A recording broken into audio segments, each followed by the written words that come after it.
Had enough of the been there, done that ideas? Tired of too much talk and so little action? Rewind now and welcome to Transformation and Change Radio with Dr. Kathy Obear, where the vision of true equity, inclusion, courage, and purpose meet powerfully. Dr. Kathy delivers with dynamic, engaging conversation and the most authentically brave dialogue on air today. This hit show will challenge you to explore current issues of diversity, equity, and inclusion and deepen your capacity to choose courage to speak up to greater inclusion in everything you do. Fasten your seatbelts and accelerate your effectiveness to become a powerful change agent in your life, community, job, and society.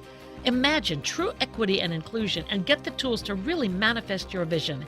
No frills, no fluff, just really powerful, good stuff. Transformation and Change Radio starts now. Welcome, all the listeners. I'm Dr. Kathy Obear, Center for Transformation and Change, and I'm particularly excited about these two fabulous guests, Kim Baker-Flowers and Beth Douther-Cohen, and I'll introduce them in a minute, but we are doing part 4 of insights from senior diversity officers. Your organization might call them VPs or vice chancellors or senior chief diversity officers. I do tend to try not to use the word chief given the unintended or the impact for folks who are indigenous, and that's the language many people are using. So how do you keep an equity, inclusion, social justice focus and frame in this time of crisis management? What I love about being able to be with you two in part 4 is in some ways each of these reflects the moment in time where we were. The first one, we were about a month into this pandemic, and as you saw, I can see my body, people were like meeting daily, often as executive leaders, and there was a frantic urgency, speed. I'm not sure that's shifted as people are looking at budgets and layoffs and furloughs, and the people I'm talking with this is my 11th week, some people 12th, 13th week of sheltering, may be in a place of reflecting where have we been, what are we missing, and how do we really look at the scenarios, particularly in higher ed, which is where you both are. But folks listening might be corporate, they might be nonprofit, they might be K-12 and other organizations. So sheltering in place for so many with all of our privileged identities, and week 12 or 13 of essential workers putting your life on the line daily. So all of that's happening in higher ed and other organizations. So I'm excited to come and say, how are people planning now for the future, moving in place, and particularly how are we getting senior leaders keeping an equity inclusion lens? So first, let me officially welcome you all. Let me start with Kim Baker-Flowers. I was trying to remember when we met, but what I know is, as you are currently the University Diversity Officer at California State University, East Bay, and y'all already announced you're doing full online services teaching for the fall in California State. But that's when I knew you, 4 or 5 years now, Reverend Dr. Jamie Washington and y'all brought us to Portland Community College, where you were the senior diversity officer there. And so over some Chinese dinners and some other meals, just really had a chance to get to know you over the years. So, so excited. In a moment, I'll let you say more about yourself. But I also want to just acknowledge Beth Douther-Cohen. I couldn't remember how we met either. I thought it was the Social Justice Training Institute. And so for years, actually both are alums, but Beth, you were an alum, and as a white identified person, I remember going, you got my attention. And then as you've gone through intern and now you're in the next generation faculty development program, as we've talked, your strategic thinking, you also ask questions that I haven't ever thought about before. And Kim, early on, I was so impressed with your strategic thinking and resilience hanging in there with well-intended, particularly white people, but folks like me with many other multiple privileged identities, just that long-term strategic work. And Beth, you're currently the Executive Director, Diversity, Equity, Inclusion, the Chief Diversity Officer role at Frederick Community College. So that's why I was excited, because you both have community college strategic executive equity inclusion work. And Beth, you were the former Deputy Chief Diversity Officer at Maryland College Park. And so just very excited, again, significant 4-year experience and community college experience. So as I take a deep breath, And just to start, Kim, why don't you start us off, then I'll go to Beth. Just tell us a bit more about yourself and maybe how you got to this work and your passion for it, particularly in this pandemic. Yeah, so thank you so much for having me today. I'm really excited to have this conversation and dialogue. I'm originally from Kansas City, Missouri, so that is a hyper segregated city. And just growing up, you're very, very aware of race. You're very, very aware of the impacts. And I remember in high school, I got really activated because of things that I saw as injustices. And they were, appropriate teenage injustices. Like my music wasn't being played at a high school dance. And, I got activated and had a petition and signed. And I very much developed an interest in civil rights and was inspired by folks who had come before me. Went to law school, and that experience itself, walking along those hallways, being one of only 7 in my class that are African American, feeling and being name called, being told you're basically an affirmative action student, going up against all of that, and then having no one in administration to advocate for us that we could go to. It was a very, very isolating experience. And I remember thinking, shouldn't this be this hard for anyone to just try to get through school, especially law school, where it's this very intense academic environment. And I fell into higher ed, doing primarily external and internal community building work at University of Missouri, Kansas City, and was very fortunate to have a boss who nurtured this desire around diversity and social justice in me and let me just explore and work on initiatives. And I quickly found that I could be that voice. I could be that person that could speak out, that could advocate, that could plan, and to try to create this more kind of supportive, inclusive environment for students. I don't believe that we should be creating these artificial hierarchical barriers just because they've always been that way. And that's part of my passion that keeps me fueled right now is it's for me in my lens, it's very, very simple. If you're trying to act equitably, you do, and you give the student, the faculty, the staff, the things that they need individually in order to be successful. What do we have to do to create those environments that make that happen? Yes, you can say that capitalism and all the other isms come into play and are what you're fighting daily. But I've seen enough change, I've seen enough transformation, individual growth that I know that there's always possibilities. And that's what keeps me fueled. That's what keeps me going.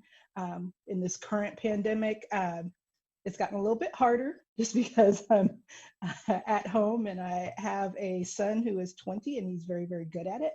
And he is not happy at being stuck in the house with me. And we're in an apartment in California, so it feels it's very, very tight. But I am very much fueled by, I know what his educational experience has been. I know that I have been a fighter and advocate and all kinds of things as mom to him, trying to get him through because he's an African American male. I know that a lot of these things still exist. And again, that's part of my passion and part of my fuel to, I can make things different. I've got the education and background and the desire and the passion to change, to make change, positive change. And that's what keeps me passionate. That's what keeps me fueled. And that's especially what's keeping me going right now, because I, just honestly, it gets hard some days, especially now, but that is my primary motivator right now. Thank you. And I just love getting to know you even more as you shared in the running on fumes. That may not be you, but I'm hearing that a lot. And my gut said, and so how do you all in your senior roles, much less empower others throughout the organization to keep going and care for the caregivers? So Beth, come on in. Passion, how did you get here? Just enough. Well, so we get to know you, and then we'll just leap in. Yeah, I really appreciate hearing your story, Kim, and I'm excited to meet you because we've not met before. So I'm grateful to you, Kathy, for bringing us together to have this opportunity. I think maybe similarly, high school was definitely a turning point for me. I went to 6 different schools in 12 years, and I think, and it was not because we moved, right? So for some families, that's the reality, and that was not necessarily my reality. And it was definitely, I think, when I look back on my journey, a lack of belonging. And parents who are like, we're going to find you a space, right? We're going to find you a place where you can thrive. And we're going to figure out what that place is, right? And had the means, the class privilege, right? The white privilege to be able to do that in some ways. And so I think that began my journey in high school. Definitely, I was like, why we can make this a better place. And this can be a place for more people, and definitely started becoming grounded in identity. And maybe that was also the identity politics of the late 90s. Definitely, I think had a role in that as well for me. So what's happening in the world. I think for me at this moment, what's really keeping me passionate about this work is this time is just exaggerating what we already know in this work, right? So it is just exaggerated to a level that I find myself someone who every day, day in, day out is decoding, right? Unpacking my own stuff, the stuff of the world around me, the racism, the classism, the sexism, the ableism, right? All of those isms. I just find this time to be a time where it's exaggerated in ways that I would not have imagined in January, even though I thought it already is so exaggerated, right?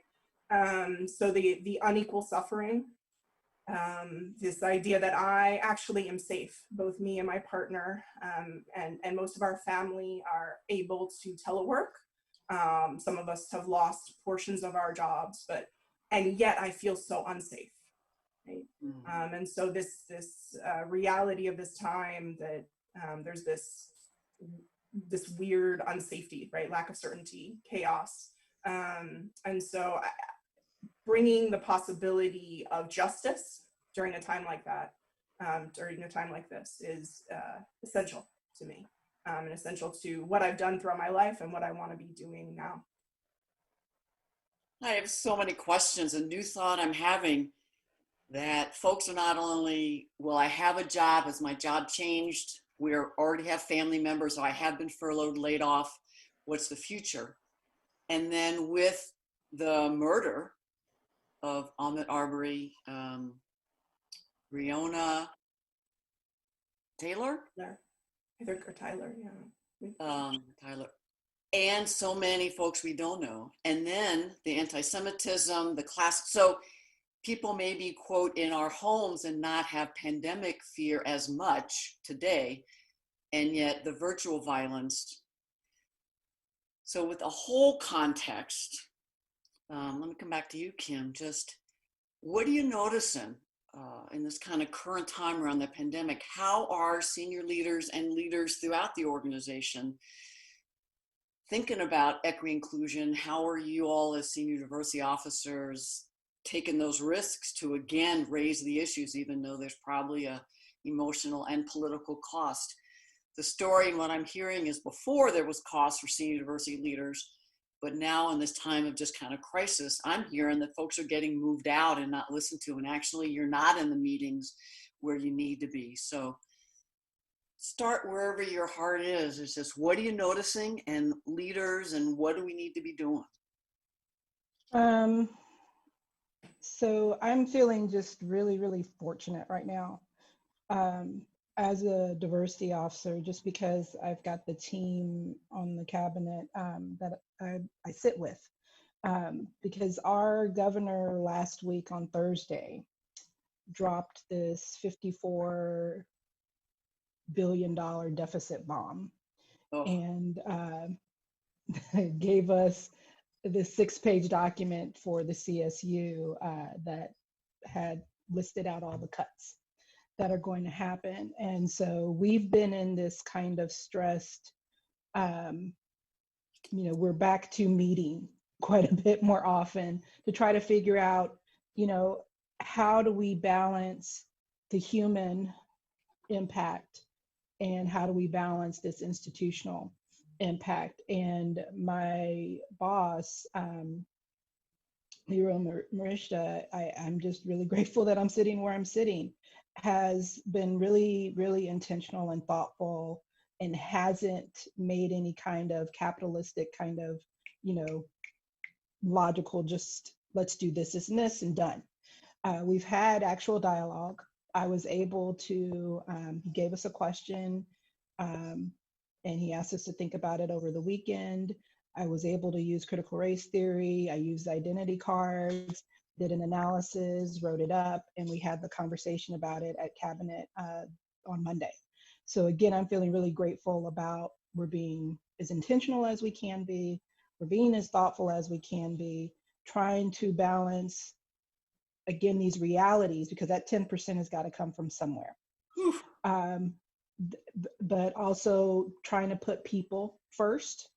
And I lived through the other recession at another institution, and it's the complete opposite kind of approach at this one. So I'm very, very grateful that we're trying to be thoughtful, that we're trying to be intentional. I've been permitted, and it's not so much permission. It's just the culture, I think, of the leadership at the place that I'm at right now, where we're able to dialogue, we're able to at least have the conversation, and I feel as if I'm being heard.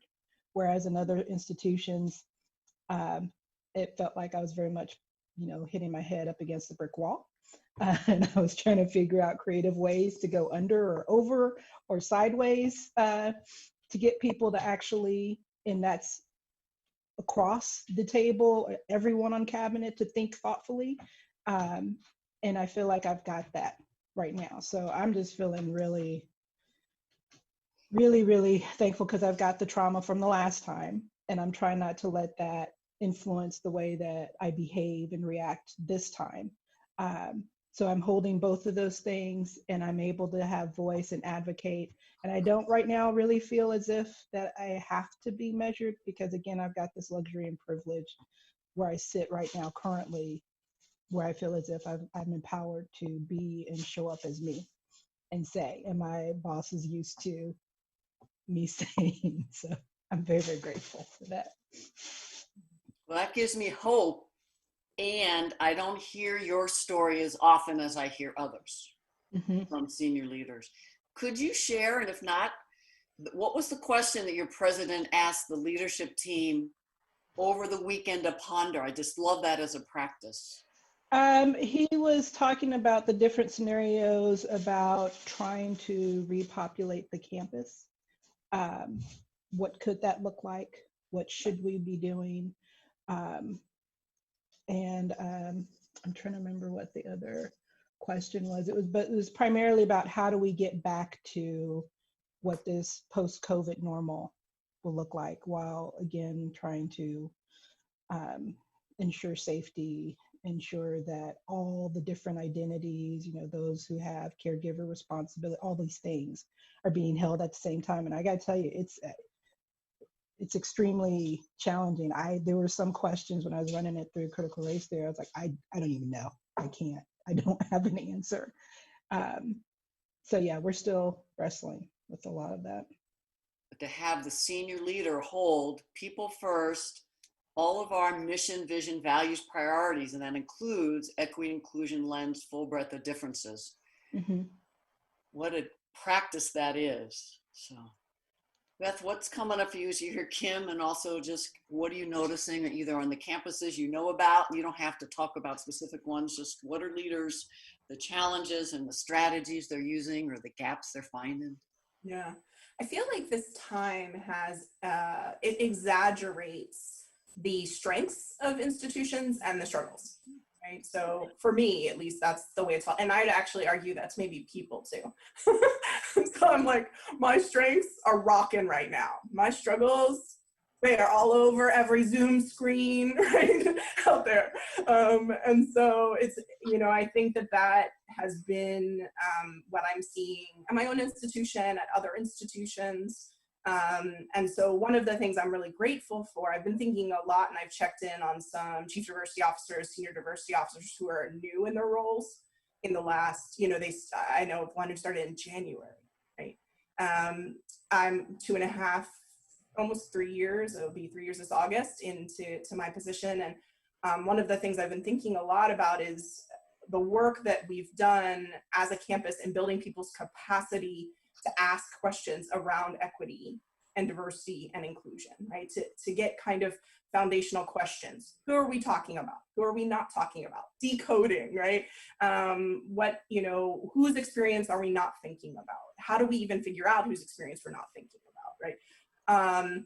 Making space and making room for hearing lived experiences, right? Hearing all of that anecdotal experience. I mean, that's the way it's thought about, right? Anecdotal data about what people are experiencing, and really incorporated it into how we're thinking.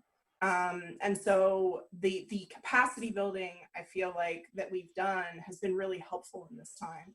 I emailed a group of deans, I think earlier this week, and said, hey, I know there's these 3 meetings that are coming up, and I can't do all of them, right? Like, do you all have it? Right? Do you have the equity questions? What can I do to support you in that? And the deans replied very differently, and they were all great responses, right? One dean's like, okay, so I think we have the parent perspective, and I think we have the, a perspective around people who have chronic health issues or in over 60, and I think we have the most vulnerable populations in these ways, right? And we're able to kind of name that and list that as we think about this. These are also meetings connected to returning and what that would look like. And so I was so grateful to their capacity to be able to name how they were going to approach these conversations. And also ask questions, what about this? Or have you heard about other institutions that are doing that? And that's been something we've really been focused on as an institution, is we do not have to reinvent all these wheels. There are institutions with many more resources, many more people thinking about that, and they need to share with us how they are approaching certain things, right? So that we can adjust to our context, because as Reverend Dr. Jamie Washington always says, right, the context before the content, and we need some content, because as our provost said in a meeting a few weeks ago, I didn't learn all this in provost school, right? Like, this was not covered, right? And I really appreciated him saying that, because it's true, right? Yeah, I mean, I guess that's a little bit of a snapshot of also from I think a somewhat positive perspective. I will say that the struggles are real, right? There's always the instinct towards equality. Let's just do the same for everyone. We'll offer everyone the same thing. And then at least we've been, quote unquote, fair, right? So equating fairness and equality, and being like, okay, and that's not equitable. Mm-hmm. Because we know there's profound differences in struggle right now. And so how do we, given the breadth of the struggle, right, how do we address that? Both the breadth and the depth of the need. And that is not easy. And so I have been grateful to people, even when they're like, please, can we just do the same thing, right, for everyone, holding the idea of, or what would equity even look like here? I can only imagine equality. So what would equity mean? Mm-hmm. So many great ideas from you both. We're about to go to break. I'm going to ask you, how can people contact you? But a couple quick ideas I'm getting from listening for senior diversity officers that are newer, really seeking out those mentors, or just putting out a call. I'll start a call, like all of a Zoom, can other folks join? And really seeking out peer and aspiring institutions, whether it's California State is already organizing all the senior diversity officers, and other types. That's what I've loved about bringing people together. We had someone from a Christian university and someone from a more Southern university. And so, and folks who are 2, 3, 10 years, 15 years in, how can senior diversity officers support others? And the other idea of inviting yourself to meetings, but realizing you don't have the capacity. So really coaching and consulting senior leaders who are running those meetings. As we move to break, could you each just share, how could people contact you if they just have a few more questions, and you both do coaching and consulting, I know. And so if you'd like to share how they could use you, and we'll do that again at the end. Just Kim, why don't you just kind of, if you're willing to share, how can people find you? Yeah, so my email, my Cal State email is kimberly.bakerflowers@csueastbay.edu. That's the easy, I'm on it all the time. That's the easiest way to get in touch with me, and I'm happy to have any kind of dialogues. Fabulous. And Beth, how can people find you? So my email is bethdouthercohen@gmail.com. So it's exactly as my name is written, but no spaces, no hyphens, no dots. Just bethdouthercohen@gmail.com. And please feel free to reach out. And as always, drkathybear.com/events, EVENTS. You'll find some of my free resources. They're also on the radio page. My book, In It for the Long Haul. This could be a great time for people to look at self-care and community care. What have we been doing, and what do we need for the next month, 2 months? Folks are exhausted, burning out, and we have to be prepared for the next few months, much less second and third wave. There's a video of me teaching about self-care, and then navigating difficult situations. Folks can get access to a course for free, at least through August. How do you navigate? Our own times were triggered as well as when others, and it's a free 6-hour video. And then if folks want to learn more about designing, facilitating workshops, equity inclusion, anytime, but particularly in these times, designing, facilitating workshop is a phenomenal, I believe, self-paced virtual course. It's hybrid. So, and always I'm here to, how can I support you? So thank you all. I can't wait to come back afterwards as we're looking at, as senior diversity officers, how do we position equity, inclusion, social justice in everything we do and get the entire organization empowered and doing it. So thank you so much. We'll be back in a few minutes.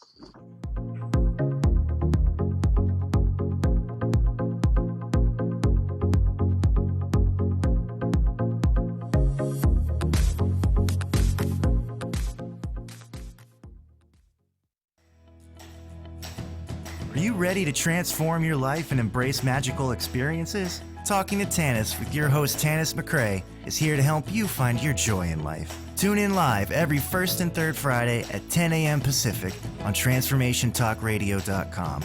Let's awaken your experience and create the change necessary to take back your right to choose who you are. For more about Tanis, visit TalkingToTanis.com. Have you ever wondered what your pets think about?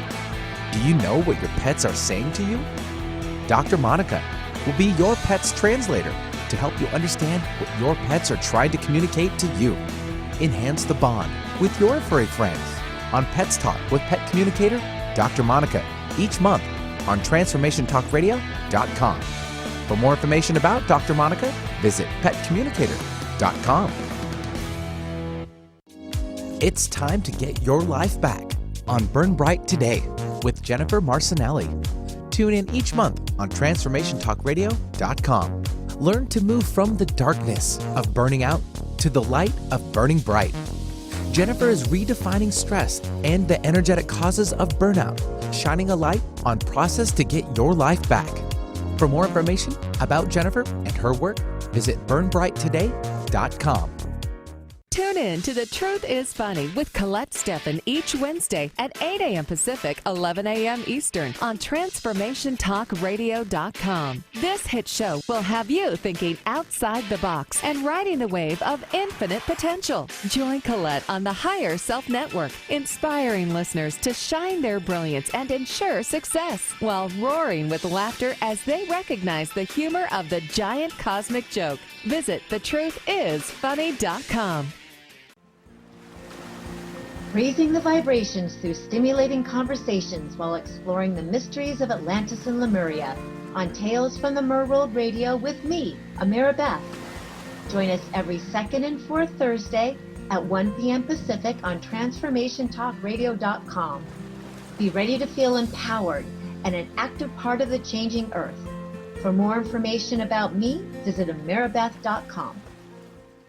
The Truth is Funny. Shift Happens with Colette Marie Steffen is excited to welcome Karen Benton as a monthly guest host. Tune in on the third Wednesday of each month at 8 a.m. Pacific Time to regain confidence and trust in your capacity to create change in your life, your health, your family, and your well-being. Karen Benton is a mother, nurse practitioner, certified body talk practitioner, Franklin Method instructor, and owner of Limitless Living LLC. For more information about Karen, visit KarenBenton.com.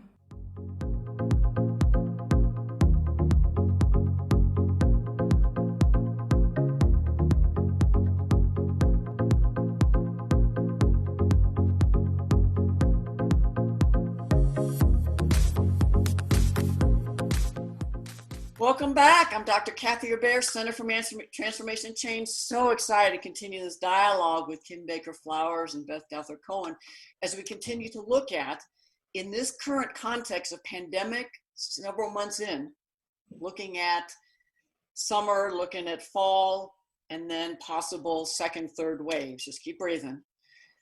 How are we getting leaders, supporting them to have an equity, inclusion, social justice lens in everything they do in crisis management, urgency? When my experience, when I'm into crisis, I kind of fall back on old thoughts, old biases, and I may not be making thoughtful decisions. And so as we're coming back, what are some other ways you're noticing specifically you've asked leaders or leaders on their own or keeping an equity lens, or specific changes you're making that'll show people even now what they could be doing to better serve the full breadth of folks, students, staff, faculty, incoming students? So we've gone to Kim first each time, and if you want to go first, it's great, and I can also flip it up. Just what are some other specific ways that you'd recommend to keep equity inclusion on the screens? I think for me, and I'm at the point in my career where I'm just showing up as me. I can honestly say maybe 5-10 years ago, I wouldn't have. It would have felt too risky. But at this point, I'm just, I feel very much I can say what I need to say. I can be that voice. I can be that advocate. I can be the activist and the accomplice as necessary. And I'm pretty fortunate right now that I do have leadership, at least on cabinet, that I feel we've got enough of a rapport where they understand I'm going to say the things. And there's usually a thoughtful kind of, at least I know they're going to think about it before they decide to do something. I feel pretty assured. Now, when we go a layer down, that's when things sometimes might get a little bit more challenging because you have folks who are holding things, and you know we got the tension between efficiency and equity, and because of hierarchy and institutional racism, efficiency is usually going to win out. So what language do I need to use? Is it the business case? Is it, what is it, especially under the pandemic context? I'm oftentimes trying to scramble and figure out, okay, what are the words that I need to say? There's magic words. I don't care what anyone tells. There's particular words that you can say where you capture folks' attention, and they'll engage. And it feels like I'm struggling more and more around finding that language that will resonate for each of these different pockets. Like, for example, with faculty, it's this tension between asynchronous and synchronous learning. We know that students of color don't do as well in asynchronous environments. And my particular institution is predominantly students of color. So, but because of safety, we're pretty much going to be in an asynchronous environment. So me coming up and saying, but we need to be equitable and we need to give our students what they individually need in order to be successful. They're like, well, how do we do that? And so it's I'm trying to find the language and the creative ways to engage. And it's, sometimes I'm successful, but oftentimes it's like, it's a struggle. I hear that, and I could be wrong, but like I'm doing a webinar tomorrow on how to use an inclusion lens in crisis management. And one of the strategies I'm suggesting is at this time, you pull people together and ask those questions that you're asking. What have you been doing? First, what have you noticing about whose needs are getting met and whose aren't? And then how have you been kind of on the fly adjusting? So whether it's the intersection of first gen students of color, low income students, maybe without interconnectivity, students with disability, and just asking those questions and going to strengths. And what else have you been thinking about that we can be planning for and do some systemic support so it's not all just individual faculty to student. So that's a real micro way of having people come together in all sorts of ways. Because my guess is you may be feeling the pressure, both of y'all, of like, I gotta have the answers. I don't, but you know how to ask the questions and you bring community together. You're nodding, Kim. Yeah, I agree. I think that's a great idea. Okay, so Beth, what other strategies, building on what Kim's talking about, either you want to recommend or you've seen or you've done at this moment to really support, especially as we move farther into the organization, equity inclusion into everything we do? Yeah, I really appreciate the question. I think there are certain ways that I've shifted how I do some of my work. So I often, when I teach grad courses around this type of work, I talk about the history of this work, right? That it used to be very prescriptive. We would tell people the language to use. We would tell them exactly, we give them scripts almost, right? So if you look at curriculum from, 25, 30 years ago, corporate especially, but across the board.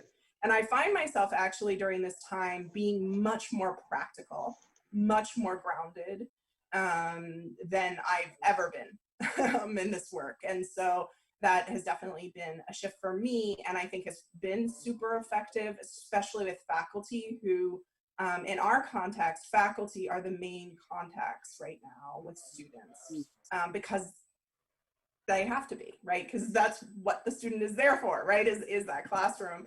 That is not to say our student affairs, which we call learning support in our institution, is very engaged, heavily engaged, but every single solitary student has faculty. And so really building faculty's capacity to know the resources of the institution, which we're always working to do, right? If you can relate to that, right? We're always working to make sure that that faculty know where they can refer a student to or what options there are.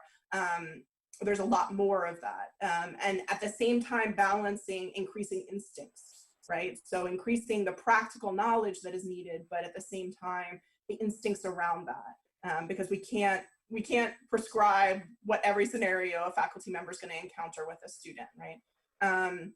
And so that has definitely been great, I think, and very effective for our time. I really relate to this idea, Kim. I don't know if I appreciate you giving me language for it. The idea that I'm like trying to figure out how can we slow this conversation down, because that's actually usually what is needed to have an equity lens.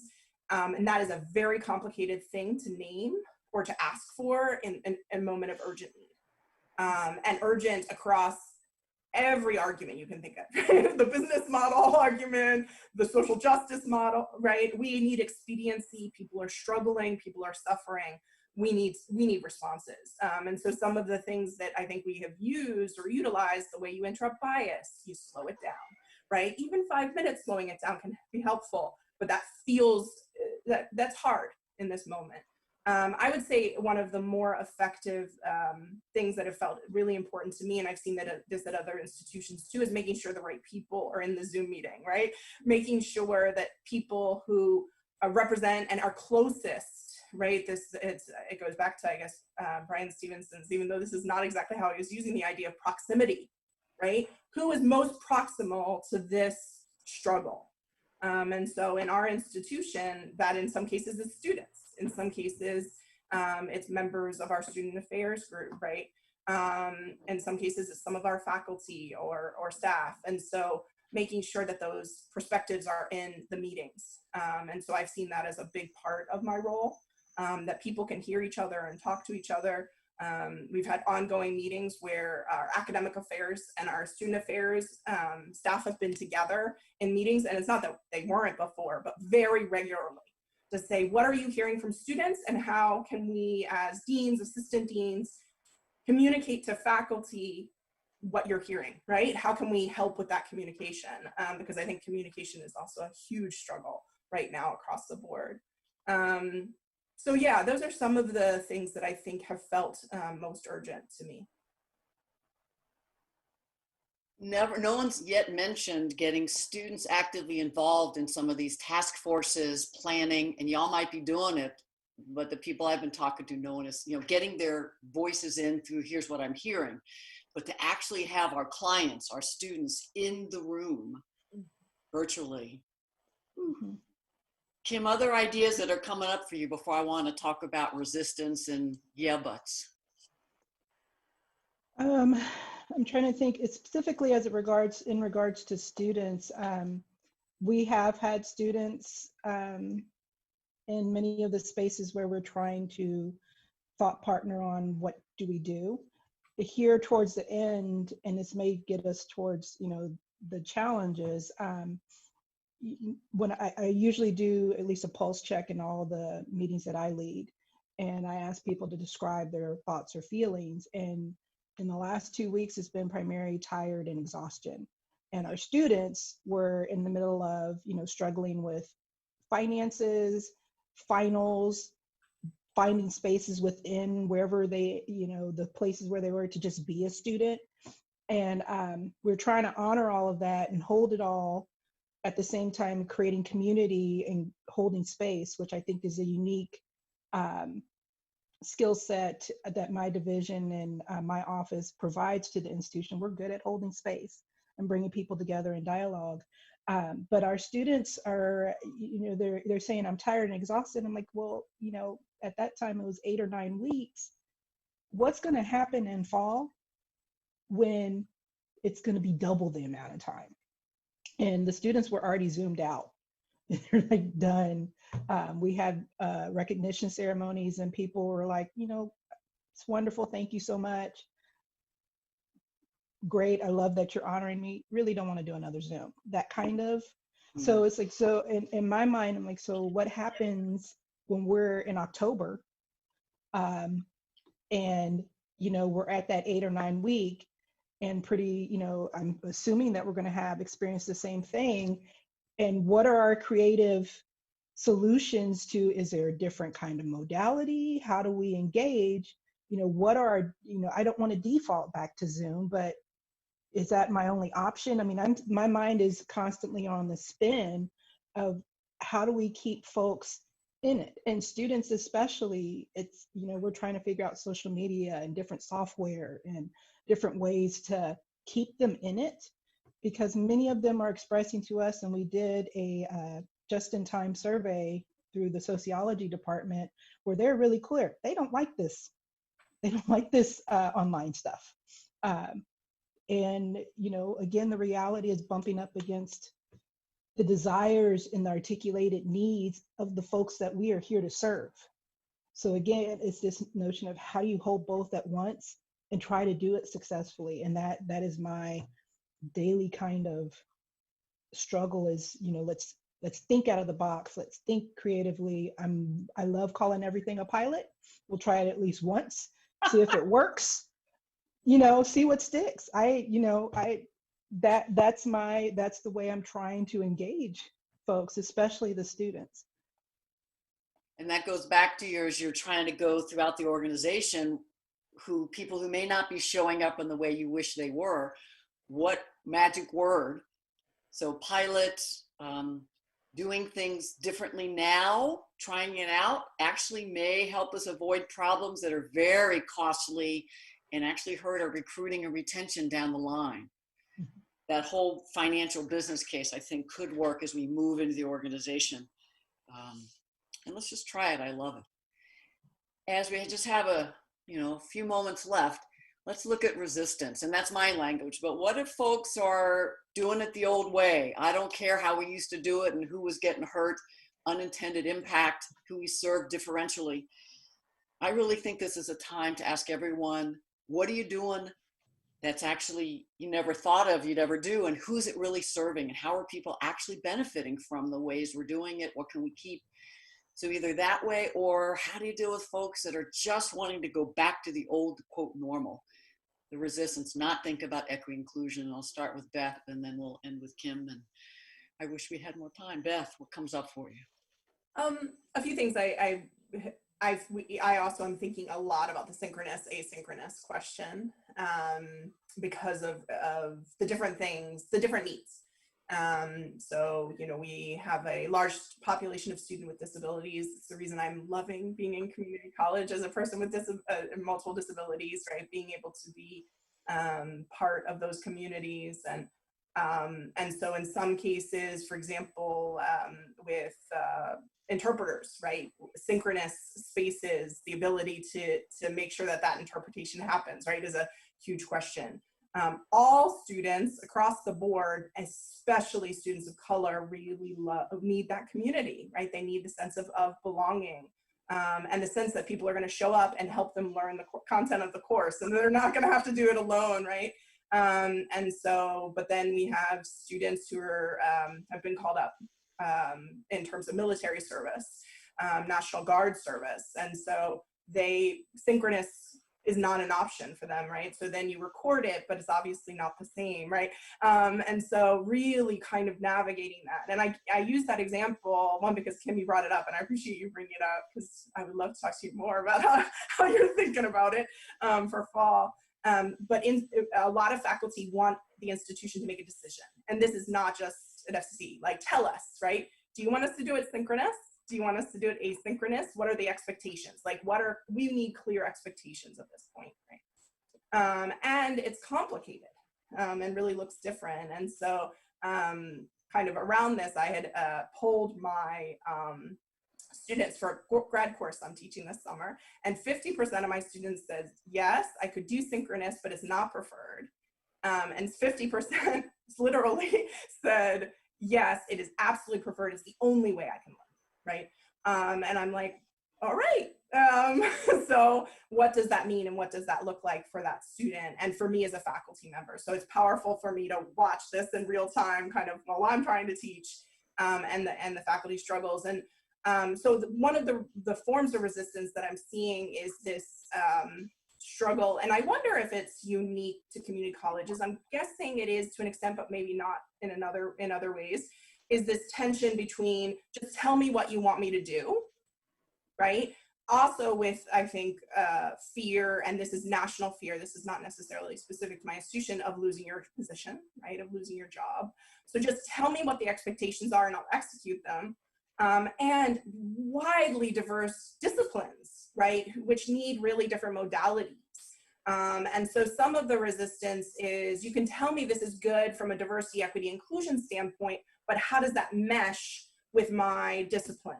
And what does that look like? And so for me, the way that I've navigated that, other than having great colleagues who are willing to navigate it with me, is to ask the questions, right? Well, what about this? The creativity, right? Trying to be innovative. I have emailed random institutions in our country and said, hi, how are you all doing blah, blah, blah asynchronously, right? So really trying to build on the work that other people are doing and understand how to do, and maybe have more resources to do, so that we can support people in having, right, we're not going like this. The more we think kind of in a tunnel way, I think the less possibilities that are open to us, the less innovation, the less creativity. And it is hard to be creative in a time like this. And so that has been, I think, a huge part of my role is, what can we give me 24 hours? Let me try to think with some other people about options here. And I know that 24 hours is scary, and I'll come back to you with something, right, that we can move forward on. And so that's definitely one way that I've navigated the urgency, we have to speed this up, we have to move on from it. So yeah, that's some thoughts. Thank you. And Kim, what does that bring up? Or other ways when there's more resistance and like, let's just do it the old way? What comes up? It made me think, and I don't know why I just went completely individual and personal, because I was thinking about this notion around fear, this notion around let's be efficient, let's do things quickly, and me showing up as a woman, as an African American woman in this position where there's hiring chills, where folks are afraid if whether or not their job is deemed valuable or essential. Diversity, that's a real fear, because in many institutions diversity may not be seen as essential. And in this modality where we're talking virtually to each other, me showing up the way I do, I've been in places and worked in previous positions where I felt as if I was hyper surveilled in terms of how I presented and watching my facial expressions. And Zoom allows people to just look directly at your face. And it's like, so, the risk of that kind of courageous voice, ensuring that, you're all these thoughts of how you're showing up literally, how your face, how you're reacting, your fears, the socio-political, you had mentioned Ahmad, all these things that are happening, you're bringing your personal and professional, they're colliding because you're literally working at home. And it's all happening at one time.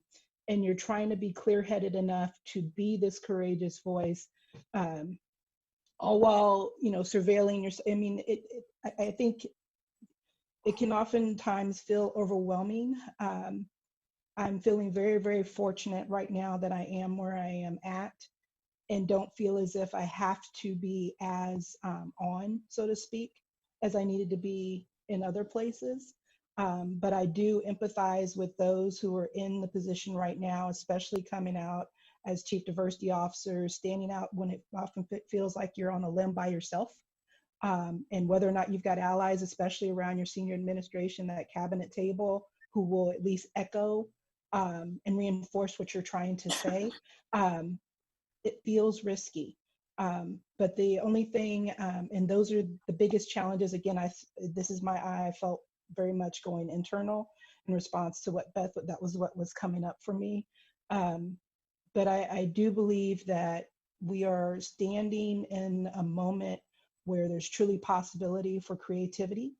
You are doing what is right. You are doing things that are in service to your students. And it may, not be a financial kind of a clear, tactile assurance, but understand that you are in solidarity with many folks across the nation who have been there, who are in your shoes, who are feeling just as sometimes just singular in their moment of trying to be courageous in voice. And I want to say for everyone that's listening, you are very much valued and appreciated, and I can empathize with many of those different emotions because they're coming up for me as well. So powerful. What a way to end. Because so many folks, I think, are in that position. Do I take that risk? And we, with more privileged identities, particularly who identify as white, what's our role in being the one to speak up, ask the questions, so folks of color literally are not putting their jobs on a line every time they raise the issue?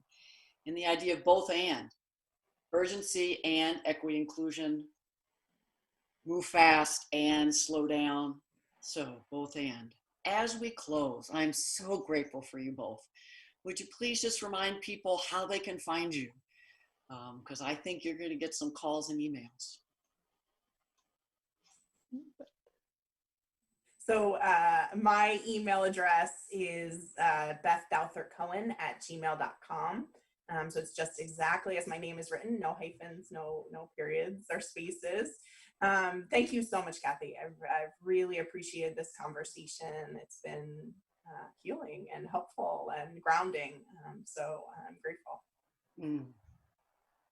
Kimberly.bakerflowers@csueastbay.edu. And I echo what Beth said. Thank you so much, Kathy. I appreciate you.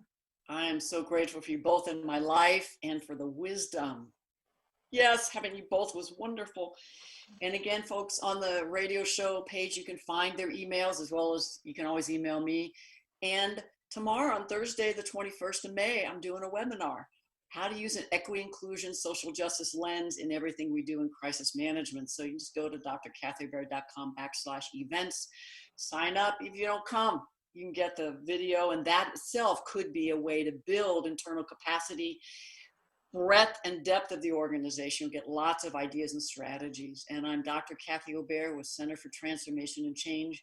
So grateful for all the folks who are keeping equity, inclusion, social justice, a race lens in everything we do. It is not easy. It is a scary time.